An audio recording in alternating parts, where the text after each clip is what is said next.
रामकृष्ण हरी. नवीन वर्षाच्या प्रारंभी नवीन वर्षाची प्रहर सकाळ आम्ही गावदेवी मंदिराच्या सेवेमधून करत आहे.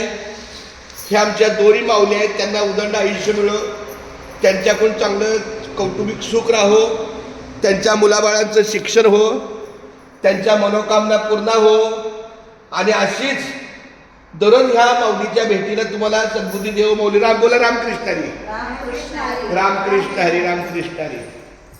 ताई तू कुठून आली का बाळा? हे ताई तू कुठून आली? कुठं? टेंबरी. हा टेंबरी. मी आतनोली चौक. ओके. अरे बापरे. मग कामाला कुठं?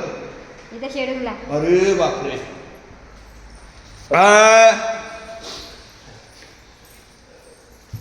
रामकृष्ण हरी विठ्ठल केशवा गोविंद माधवा.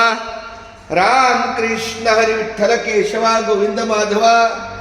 रामकृष्ण हरी विठ्ठल केशवा गोविंद माधवा. रामकृष्ण हरी विठ्ठल केशवा गोविंद माधवा.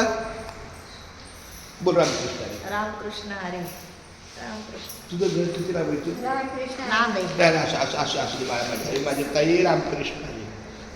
माझ्या ताईला सुखी ठेव, आनंदी ठेव आणि सतत पांडुरंगाच्या चरणी लीन व्हावं, देवधर्माच्या चरणी लीन व्हावं अशी भावना राहते. रामकृष्ण. हे चांगलं केलं, चांगलं हो ना, चांगलं केलं तर ते बोलायचंच नसतं. तू मला